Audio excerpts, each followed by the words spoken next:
meu coração. Vocês estão aqui hoje debaixo de um momento, talvez, vou tomar na...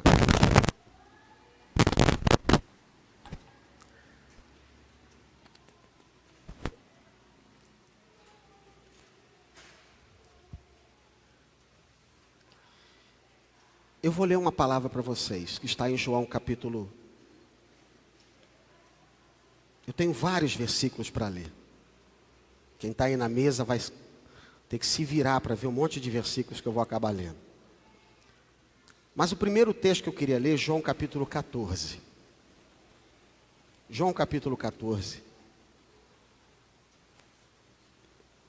E eu queria, antes de falar qualquer coisa, que eu tenho certeza absoluta, está me ouvindo? Absoluta, de que Deus responde orações. Eu tenho certeza, pode demorar o que for, mas Deus responde. Ele não esquece. Ele não tem problema de memória. Às vezes a gente esquece daquilo que pediu para Deus, que era importante, porque até deixou de acreditar. Perdeu até um pouco da esperança, está me ouvindo? Mas Deus não esquece. Ontem eu estava lá em Baipendi e conversei com um grupo de pastores e líderes que estavam ali, falando sobre... Eu já falei com a igreja, mas nunca é demais repetir. Falando sobre o dia da morte do meu pai. Quando meu pai morreu, e Deus, de uma maneira extraordinária, maravilhosa, pôde alcançar o coração do meu papai, escreveu o nome dele no livro da vida, 10 horas da noite, e às 3 horas da manhã, da madrugada, levá-lo para o seu colo, para os seus braços. Eu me converti em 1986, foi um tempo de conversão, a verdade foi essa, de 86 para 87. E desde então eu sempre pedi para Deus salvar a minha família. Mas eu confesso para vocês, que chegaram dias em que eu já não acreditava tanto, tinha muita dificuldade de pensar, porque demorava tanto. Eu me lembro que havia alguns dias em que eu falava, puxa vida, eu estou envolvido com a sua obra e minha família não converte ninguém. Mas Deus estava muito mais atento do que eu mesmo a essas coisas. E eu quero trazer uma palavra aqui para você que está aqui hoje, que fala de um Deus que jamais esquece de qualquer uma das suas promessas. Então em João capítulo 14, lá no versículo 12, João 14, 12, tem um versículo 12, 13, eu vou ler alguns versículos que são extraordinários. Eu acredito, de coração que eu estou te falando, que Jesus está aqui nesse lugar, nesse momento. Parece que só eu e mais algumas pessoas acreditam nisso. Vamos combinar uma coisa? Quando eu falar alguma coisa hoje durante a pregação, você está autorizado, está liberado para dar glória a Deus, dizer amém, aleluia. Pode ser assim? Tá bom? Você está liberado, você não está proibido, você não vai ser disciplinado, não vai ser retirado daqui. Se você gritar glória a Deus, eu não vou te recriminar. Amém? Glória a Deus. Aleluia. Ó, você já consegue falar as 3 palavras, muito bom, começou bem o negócio. João capítulo 14, versículo 12 diz assim: em verdade, toda vez que você vê essa expressão, essa reiteração, essa repetição, em verdade, significa que aquilo ali é uma afirmação mesmo, consistente, sem mudança. Em verdade vos digo, aquele que crê em mim, também fará as obras que eu faço, e as fará maiores, porque eu estou indo para o Pai, e eu farei tudo, nossa, só de falar até arrepio, eu farei tudo o que pedirdes em meu nome, para que o Pai seja glorificado no Filho. Se me pedirdes alguma coisa em meu nome, eu a farei. Estão comigo ainda? Eu queria que você pensasse agora na coisa mais difícil que possa haver para acontecer. Na coisa mais impossível. Na mudança dela. No alcance do poder de Deus na vida de alguém. Eu queria que você pensasse. Quem pensou em alguma coisa? Levanta a mão. Pensou em alguma coisa? Dá para todo mundo pensar em alguma coisa? Agora, quando eu estou falando sobre isso aqui, eu não quero que você seja tão criancinha, tão imaturo para pensar, não, o carro do ano, um Jaguar, um Porsche, não é nada disso. Eu estou falando em algo sério.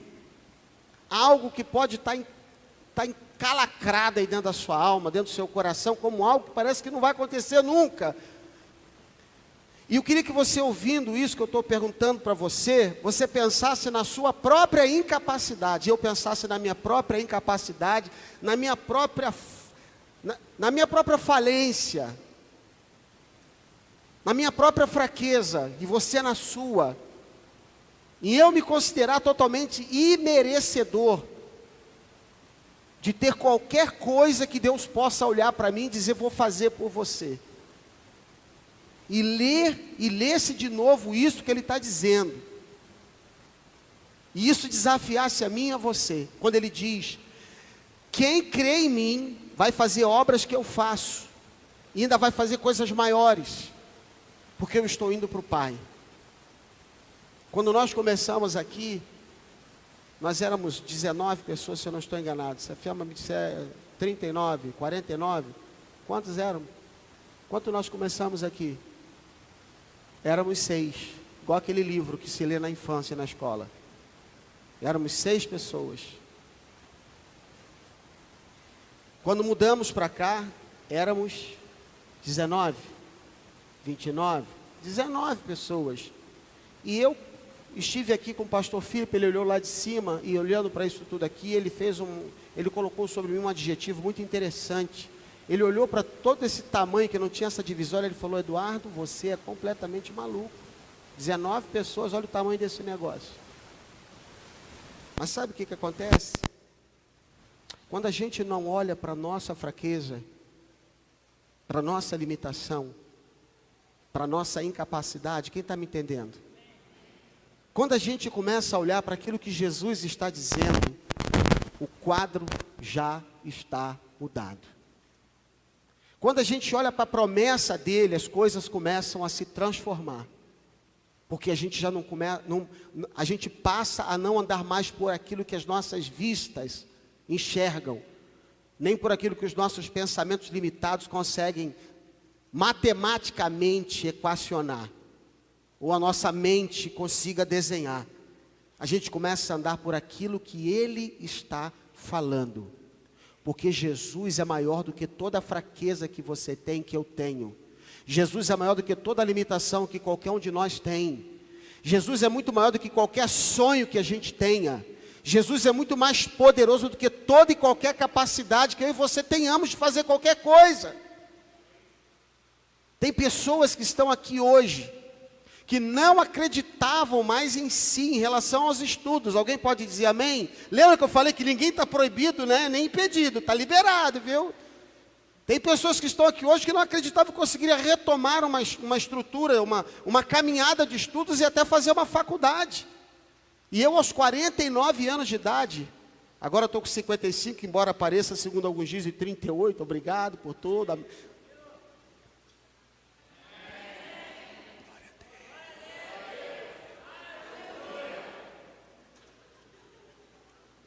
Foi o Espírito que revelou isso para vocês agora. E eu tenho começado essa caminhada aos 49 anos de idade. Eu fiz uma faculdade por uma palavra de Deus. Sim, eu fiz. Mas também fiz por uma palavra de Deus que me disse, quando você começar a fazer essa faculdade, qual vai ser o jovem, qual vai ser o adulto que vai ter coragem de dizer para você que não pode, que não consegue? Quem está entendendo? Então Deus é muito maior. A promessa dele é muito maior. Ele diz: eu vou fazer tudo o que vocês pedirem em meu nome. Tudo. Alguém já disse, né, que tudo em grego, naquele grego bem, o grego koiné que foi escrito a Bíblia, tudo, se você quiser anotar o que significa tudo em grego koiné, traduzido para o português, significa tudo. Não, mas tudo o quê? Tudo. Tudo. Mas tudo qual parte? Tudo. Mas em que parte que eu devo pedir? Ele disse: alguma coisa você pedir, em meu nome eu vou fazer. Agora, quando eu olho para a mesma palavra em João 14, eu vou para o versículo 23 e 24. Está escrito assim, João 14, se eu falei Lucas, é João 14, 23 e 24. Jesus lhe respondeu: se alguém me amar, obedecerá a minha palavra. Opa! E meu Pai o amará, e viremos a ele, faremos nele morada. Versículo 24: quem não me ama, não obedece às minhas palavras. A palavra que estás ouvindo não é minha, mas do Pai que me enviou. Se alguém me ama, vai obedecer a minha palavra. Olha para quem está do seu lado. Eu vejo em você uma pessoa muito obediente, hein? Você é obediente. Pensa numa pessoa obediente, passa aí. Amém? Glória a Deus. Aleluia. Estou diante de um povo que ama a Deus, porque obedece a palavra do Senhor. Olha que coisa mais linda, olha para quem está perto de você e diz assim: eu já estou até vendo em você umas asinhas nascendo. Coisa mais linda.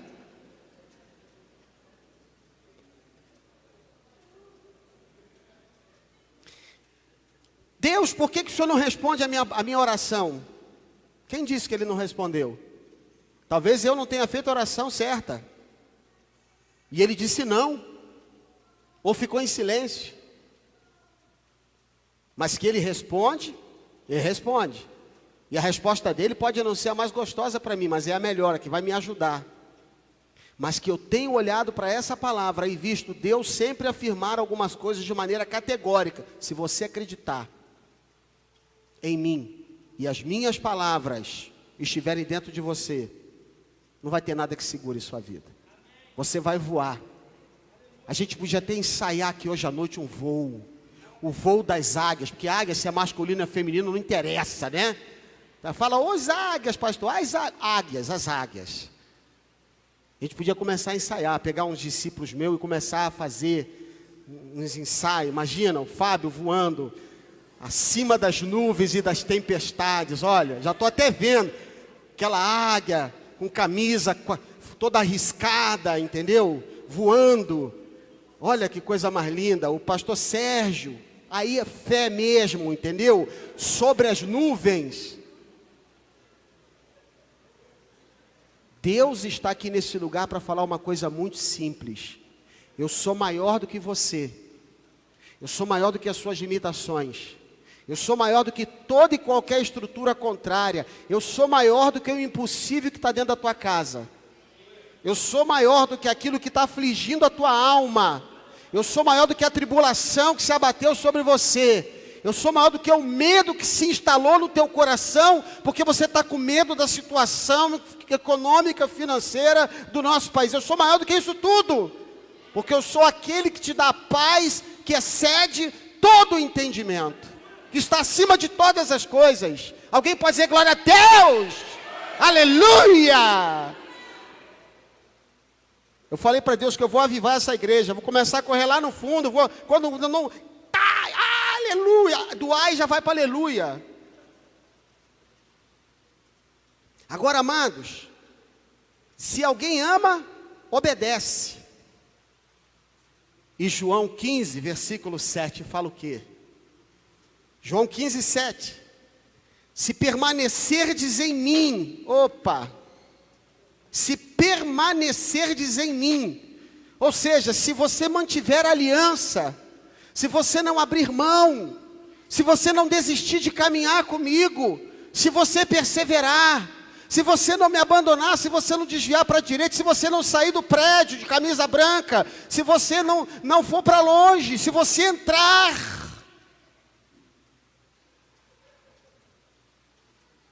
Bom humor hoje, né? Hoje eu estou bem humorado. Se você não se prostrar, ele está dizendo, se permanecerdes em mim, e as minhas palavras permanecerem em vós. Irmãos, para pensar no que eu vou falar aqui. Pedi o que quiserdes, e vos será feito. Para pensar nisso. Alguém pode dar um glória a Deus aqui, meu Deus do céu? Não tem montanha, não tem tribulação, não tem problema, não tem inimigo, não tem medo, não tem desespero, não tem situação do momento, não tem situação do presente, do futuro, nem situação do passado que seja maior do que aquilo que Deus já disse que fez por mim e por você. Mas o problema é a nossa permanência nele.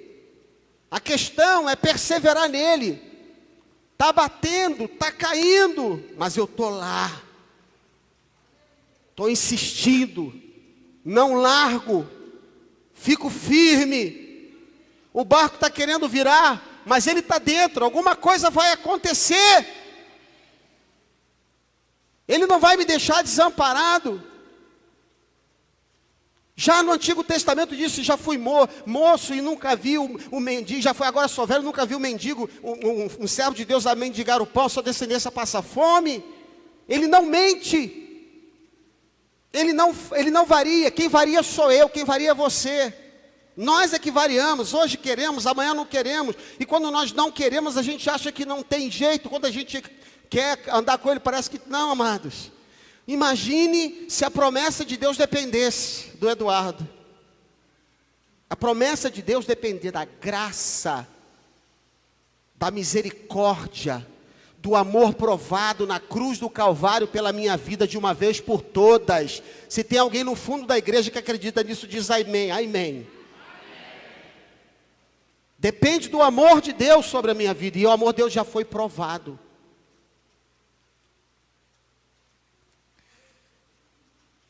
Aí que a coisa começa a pegar. Se você puder abrir a Bíblia também, em Jeremias, no capítulo 2, versículo 12 e versículo 13, você vai ver, Jeremias 2, 12 e 13. Espantem-se diante disso, ó céus. Jeremias 2, 12. Fiquem horrorizados e abismados, diz o Senhor. Não passa ainda. Volta. Pelo que Deus pode ficar horrorizado e abismado?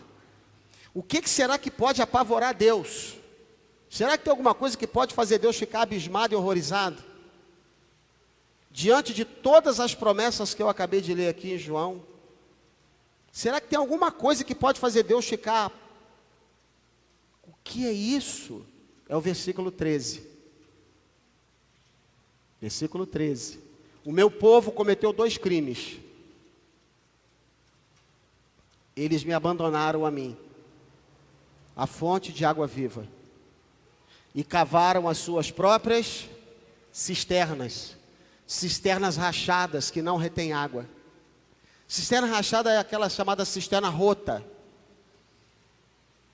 Cisterna que deixa a água vazar. Eu sou de uma época, garoto, na Ilha do Governador, que a nossa alegria era saber que nós tínhamos uma cisterna de 20 mil litros no nosso quintal. Quem é que passou por essa época da cisterna? Santo. E já, Elcio, dá para levantar a mão aí, por favor? Pode levantar? Sexagenário tem que levantar a mão, irmão. Ok? Vocês lembram? A gente se gabava, rapaz. Olha lá. Minha casa tem cisterna de água para descer, até tirar o ar, para voltar a correr água pela bomba até a caixa d'água, e assim a gente poder poder usar a água da cisterna. E era uma alegria usar a cisterna, não era? Quem é que... Vocês nunca ouviram falar de cisterna não, gente? Reservatório de água que fica nos quintais. No Nordeste tem muito agora desse negócio. Só que tinha um problema na cisterna. Quem teve sabe o que eu estou falando. Na cisterna, a água é parada. Estão me ouvindo? E aí, rapaz, tem uns animais que insistem em se proliferar, em se criar, em se multiplicar dentro da cisterna. E aí eu pensava que a cisterna estava totalmente fechadinha. Quando eu abria a tampa da cisterna, pulava em cima de mim, mano. Sapo, rã, perereca. E eu ficava pensando, meu Deus, o que é aquele negócio pequenininho com o rabinho mexendo ali o tempo todo, um monte. Descobri depois, passado o tempo, estudando biologia, que eram os filhos do sapo e da sapa. E nós bebíamos aquela água, gente. Que delícia! Descobrimos também que tinha uns amigos dos sapos que alimentavam. Por que o sapo ia para a cisterna? Porque tinha uns negocinhos lá dentro, chamado barata, besouro. E a gente bebia daquela água e está vivo até hoje. Viva a giardia! Viva a lombriga!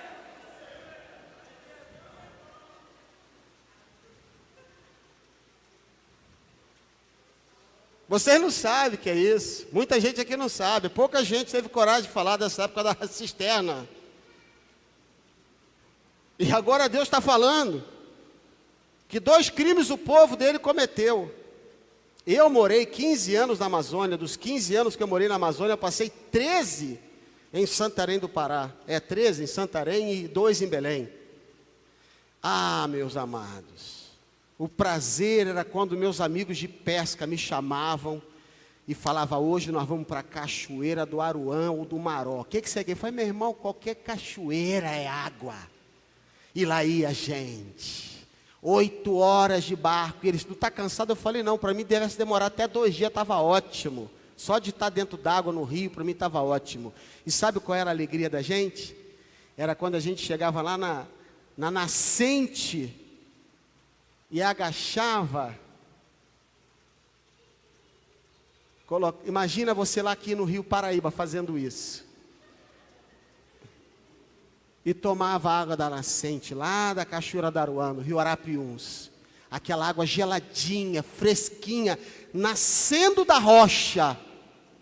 E eu tomando uma vez aquela água, Deus me lembrou da perereca, do sapo e da rã, e dos seus algozes, baratas, besouros, tudo, mosquito então, nem se fala. E Deus está me lembrando de uma coisa aqui, é que Ele chama a mim e a você, para estarmos sempre bebendo da fonte de águas vivas. Sempre está nos chamando para beber da fonte de águas vivas. E o que muitas vezes nós estamos fazendo? Nós estamos bebendo água de cisterna. Cisternas que nós mesmos construímos.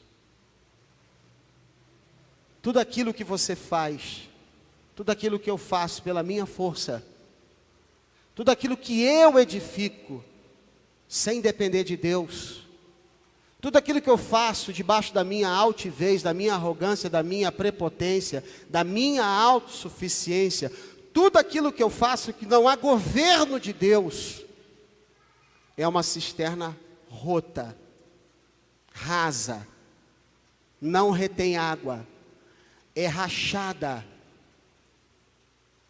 não dá muita vida, porque água parada ou apodrece ou racha a cisterna. Deus está aqui hoje dizendo para vocês, eu quero, amados, eu quero, amadas, que vocês parem de cavar as suas próprias cisternas, Que vocês parem de fazer as coisas do seu próprio jeito. Que vocês deixem de ser independentes, autossuficientes. E voltem a correr para a fonte de águas. Porque quando vocês fizerem isso, e provarem daquela água, eu vou lembrar para vocês quão horríveis são as águas que ficam armazenadas em cisternas, aonde dá barata, aonde dá perereca, dá rã, dá sapo, dá tudo. E muitas vezes nós estamos bebendo desse tipo de água, e estamos acomodados com ela. Vocês estão me entendendo? Estamos acomodados a essas águas podres, quando Deus está dizendo, isso é um crime. Me abandonar já é um. Mas quando é que a gente abandona Deus? Quando vocês cavam as suas próprias cisternas. Quando você diz, eu vou fazer do meu jeito.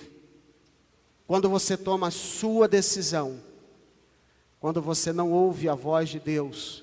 Quando você não se aconselha na palavra. Quando você não se aconselha com alguém maduro no espírito, você está cavando uma cisterna pessoal. E o próprio Deus vai dizer através do profeta Zacarias, nem por força, nem por violência, mas pelo meu espírito, diz o Senhor. O próprio Deus vai dizer na boca de Paulo, eu sou aquele que efetua em vós tanto o querer, quanto o realizar, segundo o poder de Deus que opera em vós. Mas precisa ser uma construção na minha vida, aonde eu vou buscar das águas as fontes, e a fonte se chama Jesus. Às vezes, como diz Tiago capítulo 4, nós estamos fazendo planos, estamos tomando decisões, estamos dizendo que vamos fazer isso e vamos fazer aquilo, mas Deus não está naquele negócio, Deus não está nessa história, não é Deus que está fazendo. Quem está fazendo sou eu. E quando sou eu que está fazendo, o resultado final daquilo que eu faço, sem a autoridade, sem o governo, sem, sabe, a liderança de Deus, não passa de uma cisterna rachada, de uma cisterna rota, de águas que a gente bebe e não são águas saudáveis. Quem está me entendendo? Seu casamento pode estar vivendo uma cisterna rota, rachada. A sua vida espiritual pode estar sendo uma cisterna rachada, rota. A sua comunhão com os irmãos pode estar sendo uma cisterna rachada ou rota, mas não tem que ser assim. Eu quero convidar cada um de vocês hoje à noite para ir comigo lá para a Cachoeira do Arapiuns, lá a Cachoeira do Maró, do Aruã. Mas lá nessa cachoeira nós vamos encontrar com Jesus, vamos encontrar-nos com a presença de Deus, vamos nos encontrar num lugar que vai nos igualar, que vai fazer entender, cada um de nós entender que nós somos um em Cristo Jesus, que vai fazer a gente entender que não é por mim, nem é por você, é apesar de mim, apesar de você, que Deus vai operar, que Deus vai fazer o milagre, que Deus vai salvar, que Deus vai transformar, que Deus vai fazer tudo novo, que Deus vai aplanar os caminhos, que Deus vai te dar vitória sobre a tribulação, que Deus vai ver cada uma das suas necessidades e não vai deixar faltar nada, e eu e você vamos poder reconhecer que isso tudo veio das mãos do Senhor, e quando a gente reconhece isso, a gente dá glória, e quando a gente dá glória, a coisa transborda, Deus traz mais, e quando Ele traz mais, a gente pode repartir. Amém, queridos?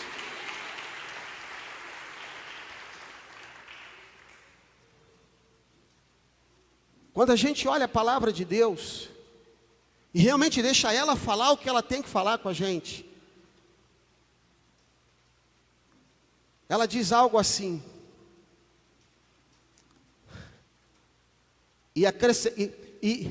como é que era que diz assim a palavra? E porque eles eram tão unidos, porque eles eram tão apaixonados uns pelos outros, porque a cidade inteira olhava para eles e via que eles eram um só corpo, uma só alma, um só coração, um só espírito. Porque as pessoas da cidade olhavam para eles e viam que eles passavam por problemas de relacionamentos algumas vezes, mas que eles andavam em perdão. Porque a cidade olhava para eles e via que eles tinham um padrão de autoridade, eles tinham uma consulta comum, que era com o Espírito Santo, com a palavra de Deus. Quando a cidade olhava para eles e via, meu Deus, eles parecem uma só pessoa, uma só gente, eles têm uma coisa que nós não conseguimos viver. Quando a cidade olhava e via que eles cuidavam dos necessitados, quando a cidade olhava e via que eles tinham tudo em comum, comiam pão de casa em casa, com alegria, com singeleza de coração. Quando a cidade olhava e via que eles eram pessoas que tinham vida com Deus, vida íntima com Deus, e porque tinham vida íntima com Deus, tinham vida íntima uns com os outros. Quando a cidade começou a olhar aquilo ali, e quando ela viu que eles não ficavam se acusando, procurando defeito nos outros, mas pelo contrário, quando a cidade viu que eles estavam perdoando uns aos outros e sabe, enfatizando as virtudes e as qualidades daquele grupo, quando a cidade olhou e viu que eles não falavam mal uns dos outros, eles ficaram espantados. Isso é completamente diferente de tudo quanto é religião que eu já vi. Quando a cidade viu isso, Deus olhou para aquela cidade, e por causa daquele povo, por causa daquela igreja, Deus disse assim: sabe de uma coisa? Agora eu posso responder a oração do meu filho Jesus. Sabe qual foi a oração do filho Jesus? Pai, que eles sejam um em Ti, assim como nós somos um, eu em Ti somos um e o Senhor em mim é um, assim sejam eles em Ti e sejam eles uns com os outros, para que o mundo creia que Tu me enviaste. Deus viu isso naquele lugar, Deus viu isso naquela igreja, Deus viu isso naquela família, que se reunia de casa em casa e nos templos, que ansiava, gostava de estar junto. Deus viu isso, e Ele resolveu: agora eu posso responder a oração do meu filho. E a Bíblia diz que dia após dia, Deus ia acrescentando. Quem é que ia acrescentando? Deus. Atos 2:47, aqueles que iam sendo salvos. Eu creio nisso, mais do que brigar com qualquer um aqui da igreja, porque tem cadeiras vazias, eu diria uma coisa aqui nessa noite: será que eu e você não estamos cometendo nenhum crime? Será que eu e você não estamos abandonando a fonte de águas vivas? E estamos construindo as nossas próprias cisternas, rachadas, rotas. E por isso muita coisa não está acontecendo dentro de casa, na família, dentro do teu coração, e você acha tudo chato. Realmente tem que achar mesmo, porque quem faz as coisas do seu jeito vai acabar se achando chato, vai acabar achando tudo chato, enjoado à sua volta, tudo vai perder cor. Mas quando a gente vai à fonte, a gente perde a sede. E quando a gente perde a sede, como aquela mulher em João capítulo 4, no poço de Jacó, que toda vez tinha que ir lá pegar água, até que Jesus aparece como um acidente na vida daquela mulher. E Ele disse: se você beber da água que eu te der, nunca mais você vai ter sede. Se você parar de beber água da sua cisterna e começar a beber da água que eu te der, nunca mais você vai ter sede. Nunca mais vai ter vazio. O medo vai chegar, mas ele não vai encontrar abrigo. O desespero vai tentar se instalar, mas ele vai encontrar pela frente uma fortaleza em Deus. As tribulações vão tentar se abater, mas você vai passar pelo meio delas, andando sobre as águas. Ou vai passar pelo meio do mar, e o seu pé não vai nem se molhar, porque Deus vai abrir o mar, ou vai fazer você andar sobre ele. Eu só sei de uma coisa: Deus está aqui hoje falando uma coisa para a igreja: venha beber das fontes de águas vivas. Jesus Cristo, no último dia da festa, estava no alto do monte e olhou todo o povo, e Ele disse profeticamente, chorando: venham a mim beberem todos os que têm sede. Foi isso que Ele estava dizendo: todos os que tiverem sede, venham beber. Vamos ficar de pés em nome de Jesus. Se você puder glorificar a Deus, eu queria que você fizesse isso agora. você pudesse agradecer a Deus porque você está aqui hoje, eu queria que você fizesse isso agora.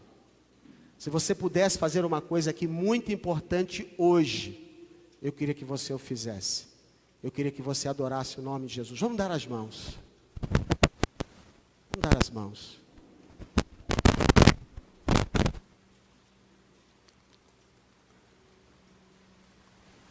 Aquela última música da Laura Sogueles, eu queria que cantasse. Vamos adorar a Deus. Enquanto estivermos adorando, eu queria que você pegasse esse negócio chamado impossível. Eu queria que você pegasse esse negócio chamado tribulação, medo, angústia, desespero, luta, ansiedade. Eu queria que você pegasse esse negócio chamado guerra, que está sobre a sua vida, porta fechada. Eu queria que você pegasse esse negócio que se chama dúvida, mas eu também queria que você pegasse esse negócio que se chama, crítica destrutiva, condenação, julgamento. Eu queria que você pegasse tudo isso e colocasse isso no altar, e você fosse para a fonte de águas vivas. A fonte não sou eu apenas sou uma mula, um jumento, que Deus resolve usar para falar a palavra dele, mas Ele é a fonte. Se vocês olharem para mim, vocês vão beber de cisternas rotas, de águas paradas. Mas se vocês olharem para Jesus, e dentro da sua casa, você está me ouvindo? Nessa luta contra esse vício maldito, nessa dificuldade de perdoar, você está me ouvindo? Nesse medo de acreditar em você mesmo, está me ouvindo? Por isso que você está passando. Se você for para Jesus, você vai pedir o que você quiser e vai acontecer. A primeira coisa que precisa acontecer é Jesus no meu coração, Jesus na minha vida. Isso que tem que acontecer em primeiro lugar. Ele tem que morar em mim primeiro, mas Ele não tem que morar em mim para ser o meu escravo, o meu empregado. Ele tem que morar em mim para ser o Senhor da minha vida, o dono da minha vida. Não para fazer as minhas vontades, satisfazer os meus caprichos, mas para ser o dono da minha vida. E quando Ele disser, faça isso, eu vou para a fonte se eu achar dificuldade. E lá na fonte eu vou encontrar a força necessária para fazer o que Ele está me mandando fazer. Mas a primeira coisa que eu tenho que fazer é ter o meu coração em Cristo Jesus. Talvez a coisa que seja necessária fazer aqui nessa noite é dizer, Senhor, a verdade é que eu tenho bebido água com rãs, sapos, baratas. Eu tenho bebido de águas que eu mesmo estou produzindo na minha própria cisterna. E isso tem estragado a minha comunhão, tem estragado a minha caminhada. Mas eu quero voltar a beber de águas das fontes, daquela mesma água que Jesus disse para aquela mulher no poço de Jacó para beber. Aquelas águas que Ele dava, que seriam rios fluindo para a vida eterna, água jorrando para sempre. Vamos adorar ao Senhor. Enquanto estamos adorando ao Senhor, eu quero que você faça o seu movimento. Todo o corpo seja liberado em nome de Jesus. Todo grilhão seja quebrado na autoridade, não meu, mas no nome de Jesus. Porque eu não tenho mesmo nenhuma. É Deus, é o Espírito Santo, é Jesus que está aqui nesse lugar. É Ele que está trazendo você aqui hoje. É Ele que vai mudar você. É Ele que vai fazer com que rios de águas vivas voltem a correr dentro de você. E tudo aquilo que está sujo, preso, tudo aquilo que está apodrecido vai ser curado por essas águas que curam. As águas que curam. Mas você precisa tomar uma decisão séria. Eu quero entregar o meu coração para Jesus. Eu quero fazer isso. Eu não posso fazer outra coisa com o meu coração. Eu não quero apenas ter Jesus como meu Salvador. Eu quero que Ele governe as minhas decisões. Eu quero que Ele seja realmente um ponto de referência para cada uma das decisões que eu tomei na minha vida. E enquanto adoramos, eu quero te convidar a vir para esse altar